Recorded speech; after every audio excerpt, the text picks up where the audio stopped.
Happy New Year again, and this is the third episode of the day.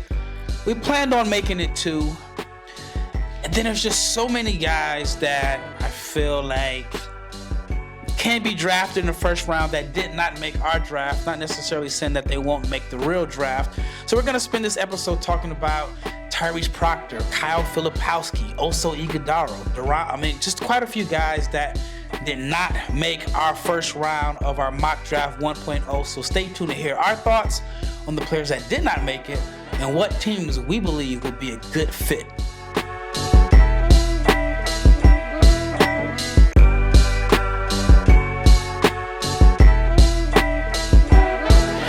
Shout out to each and every person that's made the Locked On NBA Big Board podcast your first listen of the day, and thank you for making this your first listen of the new year. If you're not subscribed to the channel, please subscribe, like, share, comment, because we are your source for NBA draft content 5 days a week. I don't know if there's anybody doing 5 podcasts a week covering the NBA draft, but Locked On NBA Big Board. So that's why you got to stay tuned to us. That's why you got to subscribe, because in my opinion, I'm a little biased, but I think we're giving out the best draft content in podcast form. All right. But before we get started in this episode, I want to let you know that it is brought to you by FanDuel. Make every moment more. Right now, new customers get a $150 in bonus bets with any winning $5 moneyline bet. That is $150 if your team wins. So visit FanDuel.com/locked-on to get started. All right, James, this is part 3. Okay. Part 3. Starting off the new year with 3 episodes. I think this year we gotta take it to another level with the content, and we're starting off right. 3 episodes. We got to outwork everybody. As far as just producing podcasts and good draft content. And so this episode, we're going to dedicate it to the guys that did not make our first round. Some green room holdovers, potentially. Yeah. Nobody wants to be that guy. So we'll give you a recap. At number 1, the San Antonio Spurs, who James was their GM, selected Nikola Topic at number 1. I had Alex Sarr going to the Hawks at number 2. Zachary Reese-Shea went number 3 to the Detroit Pistons.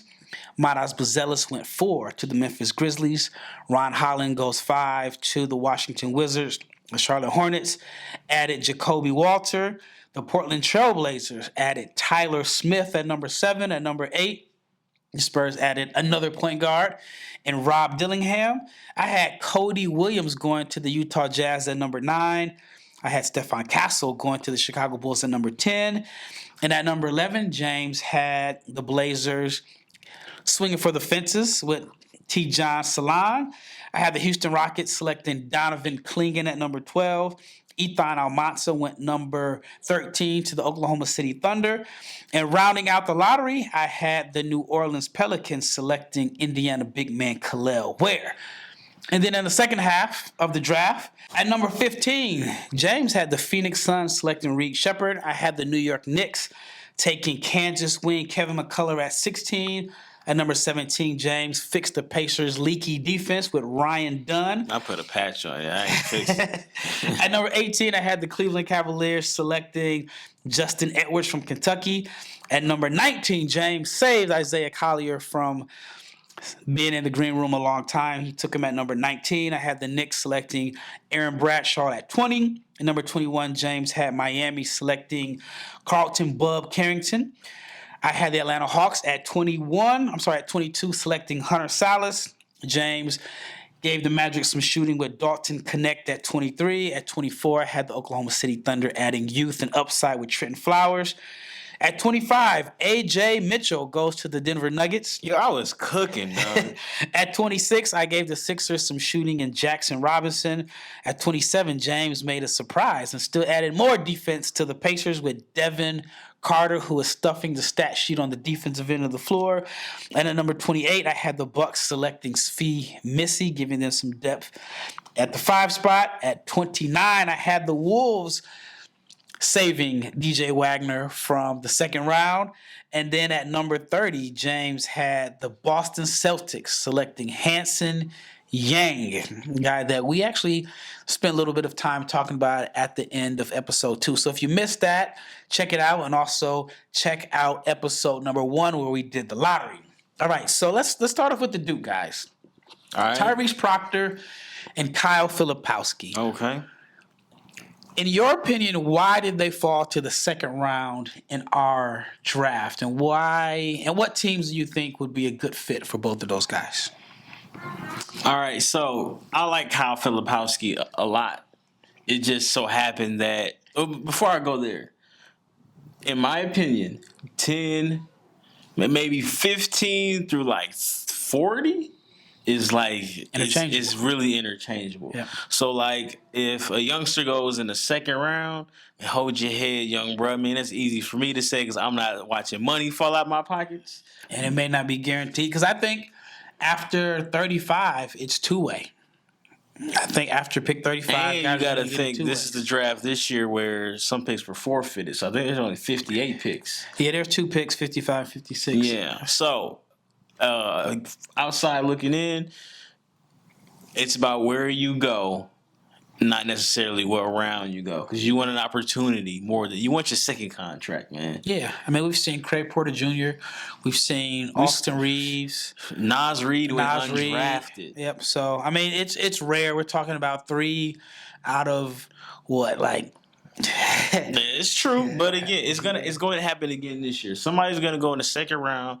It's going to end up being a great pick. It's going to end up playing meaningful minutes. It's just what this draft is. So Kyle Filipowski, I really like Kyle Filipowski. I think we talked about him on a couple podcasts ago. I think he has. I did mention he has some Nas Reed ability. Yeah, we talked about that. I think the 3-point shooting is what needs for him to improve upon. As far as like teams, and he can pass. Yep. So like I don't know where Sacramento is in this if they have a pick, but I think he would be great in Sacramento because you can kind of get a scaled down version of what you get in Sabonis as far as a playmaking big. Yeah, I don't think the Kings are. I mean, just based off of this, the Kings aren't until like 52. You can buy picks. You can move up. I like Sacramento. I think Milwaukee needs to add a young big to the rotation. I know you had them drafting Missy. Yep. I don't feel like, I think a young big would be helpful because, again, Brook is getting up there in age. You got to start thinking long term. And even then, speaking of Milwaukee, I don't think Tyrese Proctor would be a bad move there.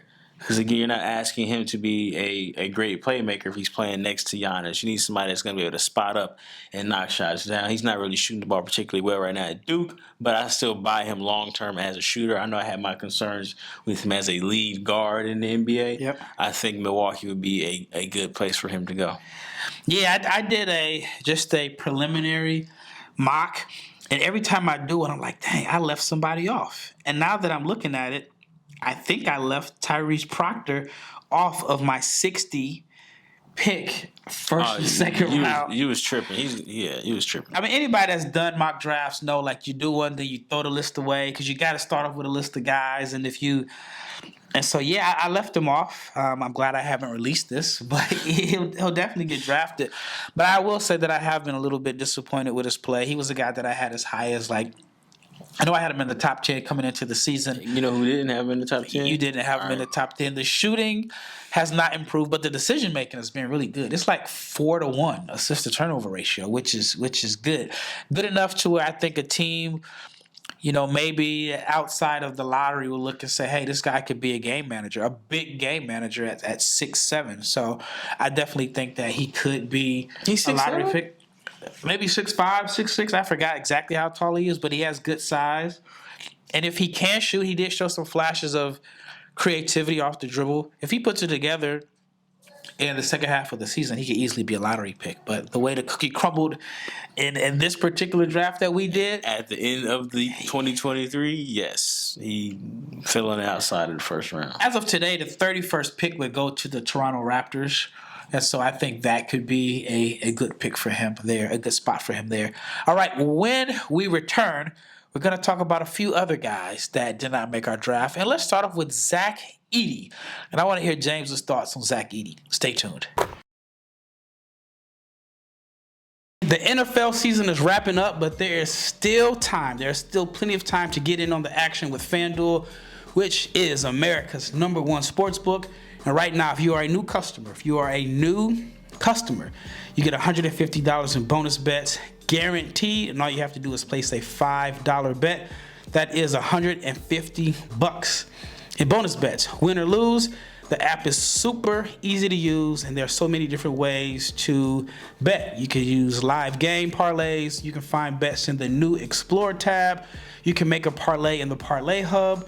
And the best way to find popular parlays is in the Parlay Hub and more. So visit FanDuel.com/lockedon and make your first bet a layup.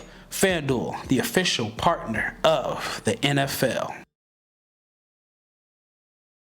Locked On has launched the first ever national sports 24/7 streaming channel on YouTube. Locked On Sports Today is here for you 24 hours a day, 7 days a week, and it is covering the top sports of the day with the Locked On local experts and our national shows that cover every league. So go to Locked On Sports Today on YouTube and subscribe to the first ever 24 hours a day, 7 days a week streaming channel. Again, Locked On Sports Today. All right, second segment. I want to talk about Zach Edey.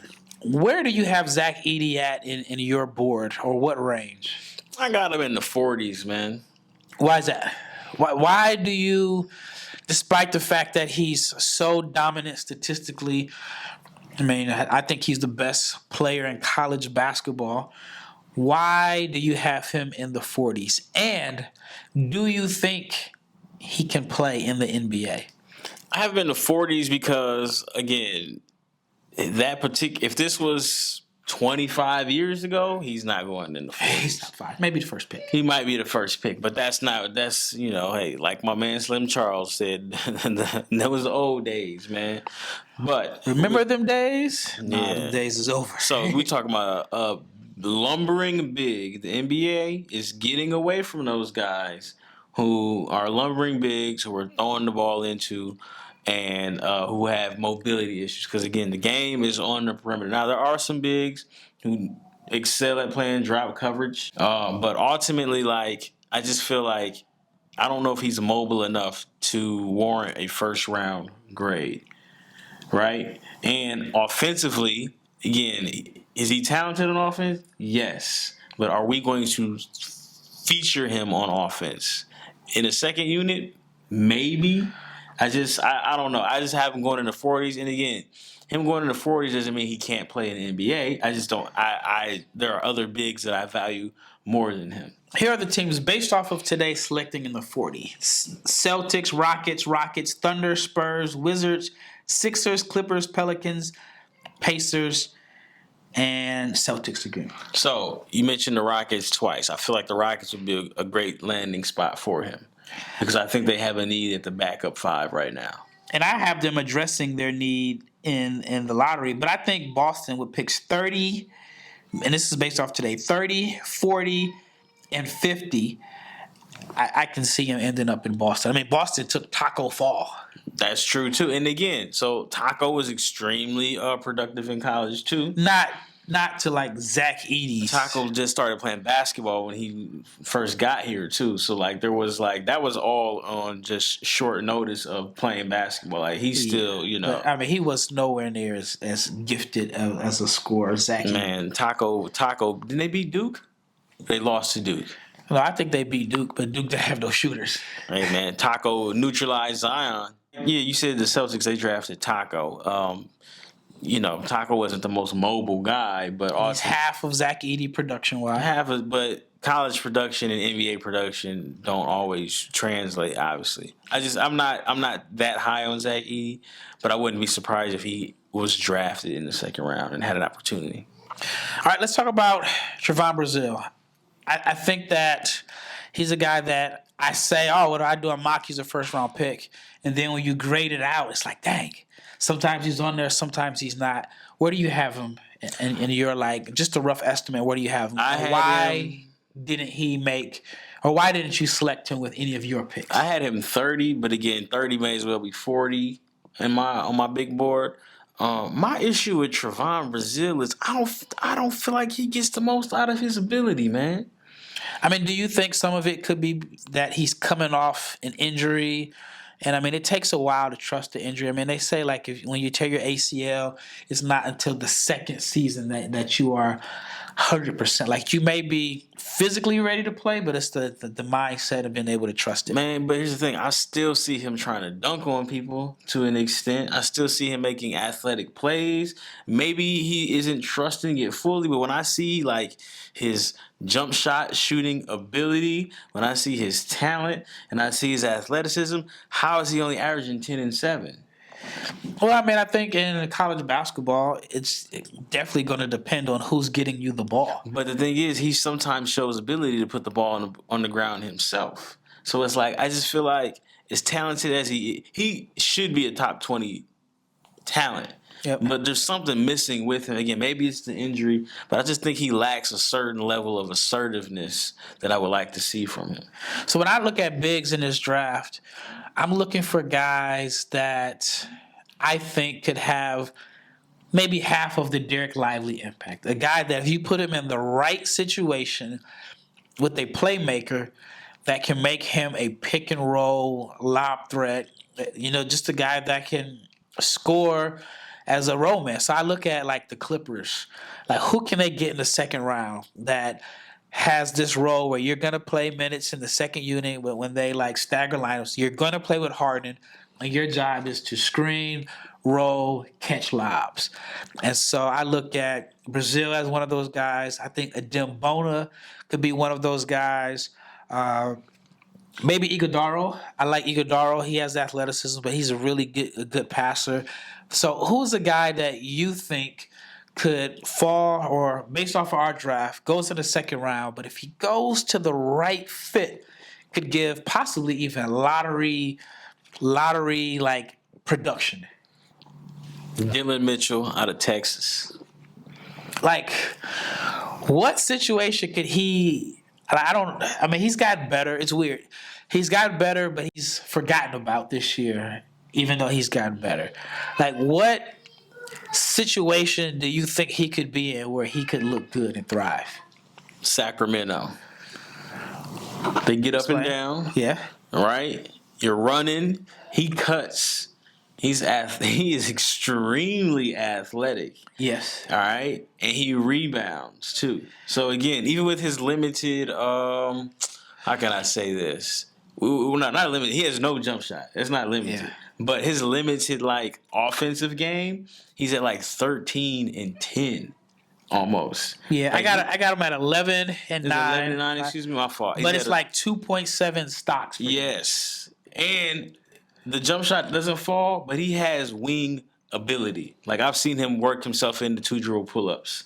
Maybe it's on accident, but at the same time, like, he has a lot of ability. And I feel like, let's just throw this out. Like, yes, Ryan Dunn gets more stocks or more stocks. It's probably 2 more, but like the difference between him, Ryan Dunn, and Dillon Mitchell isn't that great to me. I think the difference between the two is you can play Ryan Dunn at the 4. I think Ryan Dunn can steal minutes as a 5 in a small ball lineup. They're the same size, same height, same weight. I don't have the wingspan. They're not the same weight. Dillon Mitchell's like $190. Man, I've seen Dillon Mitchell's not like 215. I'm going what they list him at. They list him at 6'8", 205 on Basketball Reference. I don't even think he's that. Ryan Dunn on Basketball Reference is listed at 6'8", 208. I'm just going by that. We'll get the measurements. Yeah, that's fine. I think Dunn is probably 6'8", maybe 215. I think Dillon Mitchell is probably closer to 195. Well, I'm just going by what Texas told me, man. But I like Dillon Mitchell. If Dillon Mitchell ever becomes a 33% 3-point shooter, he's gonna play. He's got to get up to 65% from the foul line first. You're right. So does Ryan Dunn. I just feel like the same shooting concerns, the same bad shooting is there in Dillon Mitchell and is there in Ryan Dunn. It's just one guy people think is a top 10 pick, And the other guy, you don't see him mocked until late first or second round. Maybe it's the opposite because Mitchell had buzz coming into last season. There you go. Dunn didn't. They flopped. And now, like, draft darlings have fallen in love with Ryan Dunn, and they've forgotten about him. I mean, again, let's talk about Ryan Dunn. We did a whole episode on him. 19% from the three-point line. Well, I mean, that's 19% better than Dillon Mitchell. All right, when we return, I'm just going to, it'll be rapid fire. I'm going to give a prospect's name, and I'm going to ask James a question, and James will answer what this particular player needs to showcase to get into the first round of our mock draft 2.0. Stay tuned. All right, before we get into the last segment, we got to talk to you about PrizePicks because PrizePicks is daily fantasy made easy. It is the easiest and the most exciting way to play daily fantasy sports. And all you have to do is pick 2 to 6 players, and you are just going against the projected numbers.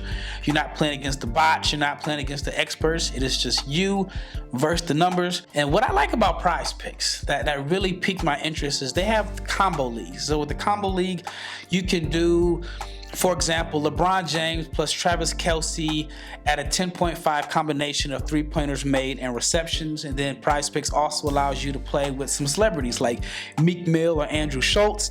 And then they also have an insurance policy. I don't know any other platform that has an insurance policy. So if you have a player that gets injured in a football or basketball game, he gets injured in the first half, he gets rebooted until the next game. So that is one of the reasons why PrizePicks is the best daily fantasy sports platform. So check it out. Go to prizepicks.com.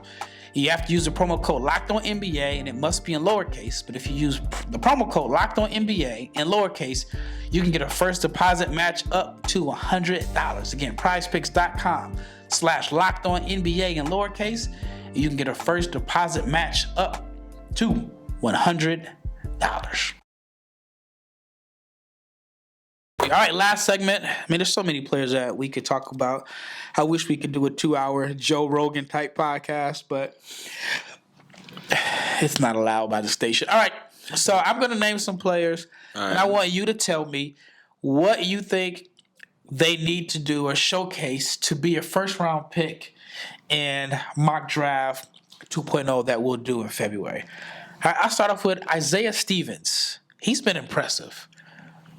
I don't think he's going to get a first-round grade. He might not even get drafted, but you know what? He's 100% going to get a two-way contract. Oh, I agree. But what do you think the reason is? Is it just because of size? He's short. He has two things that there's literally nothing he can do about. He's short and he's older. But literally, Ralph, those are like his only, well, not his only, but those are his biggest flaws. Like, he's got footwork like Chris Paul as far as getting mid-range jumpers off. He's not a good passer. He's a great passer. Yep. He can catch and shoot. He's got a floater game, right? And, like, he is leading Colorado State. Like, he's a winner in a sense. Like, and he didn't bounce. Like, I know for a fact that he had some Power 5 offers this summer. And he had some significant offers, and he chose to stay. Nah, I really like him a lot. And like I said, if he doesn't get a first round, he probably won't get a first round grade. But you know what? He is going to play for somebody. He's going to be on a roster on opening night in the NBA. All right. Riley Kugel, struggling. What do you think he needs to do to regain his draft stock? Well, he's got to turn it up in the ACC. SEC. Excuse me, I was thinking wrong. But they try to get into that's Florida State. He's gonna have to turn it up because, like, right now his draft stock is in tubes. I think he's averaging 12 a game right now. Yeah, to me, it's not necessarily the scoring; it's just the efficiency is so low. I mean, he's really, really struggling from the field. 4 for 16, 2 for 10, 1 for 6. His minutes are really low too right now. Yeah, he's in some kind of. They added some guards. They added some guards in the transfer portal last year, and I just think that he's just having a hard time adjusting playing with those two guards. But he had some good games early on. The first two games. Yeah. Yeah, like the first two games. All right, Adem Bona. I think Adem Bona would be a really good fit for the Los Angeles Clippers in the second round. You get an athletic, big, maybe a little undersized, but he rebounds, he hustles, he dives on the floor, does all the little dirty work, and he is a good athlete. I think he could be a great energy guy that you can plug in on like a really talented team. I don't have the numbers, but how tall do you think he is? They got him listed at like 6'10". I think he's about 6'9". I mean, I've stood next to him. He's a legit 6'9". 6'9". Okay. Yep. Yeah. I think he's a good athlete. I think that UCLA, how they use him, like they use him as a focal point of the offense. That's not happening, right? So, but again, Harden can make almost any big look good. Yeah. But I think my eye test, I don't have the measurements, but he looks like he's about 6'9", so he may be a bit undersized at the 5. But like you said, he brings energy. He does have some skill. He's not completely raw, but he has some skill. I have a second round grade. Yeah, I just think with his energy, I think he can make an impact. I don't want to go on a tangent. I just don't understand what they're doing at UCLA anyway. He shouldn't be the focal point. I don't know who should be, but they have too much talent to be struggling like they're struggling. All right, here's a guy for you. Malik Mack. I know you're high on Malik Mack, and I know one of our subscribers or followers on YouTube is really, really high on Malik Mack. I think there's some relation there, but I'm high on Malik Mack too. What do you think Malik Mack would need to do to get a first-round grade? I have a first-round grade for him. I didn't select him in the first round of our mock draft. He's been hurt or sick, I believe. I think he has mono. Yeah, mono's tough. I had that before. But what would get him it wouldn't just be me for the world to see, is he's got to improve his efficiency at the rim. Right now, I got him at 45% at the rim, which is low. And again, some of it is not to disrespect the players around him, but like when you're the only NBA prospect, you know what I'm saying, on that team, and like you're trying to drive and make plays, like I think he may need to use a floater more often, but he's trying to get to the rim and he's just not finishing at the rate. But you know what? His shooting splits are still ridiculous. Yeah. Like 47% on dribble jumpers, 47% on jump shots. I just feel like with him being 6'1", they're going to want to see more efficiency at the rim. Yeah, I think for him, he's going to have a crazy decision to make at the end of the year. I agree too. Obviously, he's a brilliant kid going to Harvard. I think if he's not a first-round pick, then transferring will probably be the best financially, right? So I know he's probably already had offers where Power Fives are looking for him. I think if he's not a first-round pick, and let's say he's projected as a second-round pick, if you're like, I think after 35, picks are going to be two ways. Two ways like $500,000. I think he could get more than that in NIL money at a bigger school like an SEC school. And so I wonder for him, does it make sense for him to transfer to another school? I mean, it's always risky. It's risky to stay. It's risky to go. But I wonder, is it worth it for him to go to like a Power 5 school in a bigger conference, take the NIL money, and then have a season's worth of big games? He'll come back stronger and more prepared. Can that put him in the first round for 2025? Yeah, it's going to be really interesting because, there are going to be concerns. Somebody will say, well, he's short and this and that, but it's like there are other small guards who are getting first-round grades. I've seen, is it Kylan or Keelan? I just want to say. Kylan Boswell. But he's Boswell. He's 6'2", but he's like stocky the way he's built. Let me ask you a question. Is he more talented? What does he do better than Malik Mack? I mean, one guy is struggling to make layups. One guy doesn't even get to the rim to make layups. So it's like I just don't feel like there are too many guards in this draft that do things better than Malik Mack. He goes to Harvard and he's under the radar. And he's had big games against some of the bigger schools. He had 30 on Indiana. Again, he had no issues finishing against Indiana. Kel'el Ware is projected. Well, that's because you say Kel'el Ware. He don't block shots. Great shot blocker. Or a good defender to me, but that's just my opinion. So it's going to be interesting to see what Malik Mack does. Yeah, I think it's going to be very interesting. All right, last player I want to talk about is a guy that I've been said as a first round pick. I thought he would have went in the first round last year. I think he would be a perfect complement to like a good team at the end of the first round. It's Oso Ighodaro, great passer, good athlete. just hasn't increased his range. It's weird. He's a weird guy that has good touch around the basket, good touch around the rim. But once you get him past this, I don't know, this is 5 feet, 8 feet, he offers like nothing. But I do think that he can help a team. What are your thoughts on him? And is there anything that he can show to help him get a first-round grade on our next mock? Yeah, I don't know if he's going to be able to extend his shooting range within the season, but he can still improve as a foul shooter and let that indicate that he does have the ability to become a better shooter. I think he's in the 60s right now. Yeah, that's been his issue for quite a while. Yeah. So again, like you see the grab and go potential. He's athletic. He can pass. He's not a shot blocker, but he has switchability on the perimeter. Yeah. There's a lot to like about him. Again, he's like Dale Davis's son. You know, Trace. Yeah, where it's not that they play alike, but Trace like, was a much better rebounder. Yeah, and that's one of my issues with him. Like he's athletic, where you're going to grab 7 rebounds a game, but Trace was, as you can see now, Trace is playing. Like where he went in the draft didn't matter. He just went to the right situation. And I think, and this is back to Zach Edey, I think Zach Edey could have a similar situation if he's given opportunity. Let me ask you another question before we go. Why don't you have Trey Alexander in your first round? I don't know what position he is, man. I don't know I don't think he's a 1. He's very, very streaky. Like, if you look at his numbers, I mean, when he's off, he's off. He had a 1 for 16 game. I think he's like a tweener, but I don't know what is that one thing that the one skill set that he can hang his hat on that you can get out of him every night. The difference between him and Kevin McClure is making 3-pointers right now. Kevin is bigger. Kevin's 6'7". Is he 6'7"? Kevin is 6'7". He can play 1, 2, or 3. All right, the difference between... And McCullough was like, 2 years ago, he was like runner-up for Defensive Player of the Year. He could defend multiple positions. I mean, of course, he's older. This is like year 5 for him.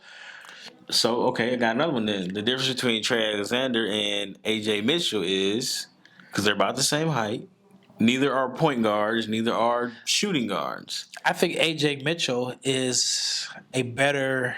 I think he could be... Trey Alexander's assist numbers aren't bad.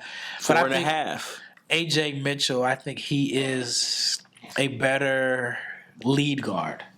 Okay. I think Trey Alexander, when I look at his assist, I just see like ball mover assists. I don't see him like really creating. And maybe I'm wrong. Maybe I got to dig a little deeper.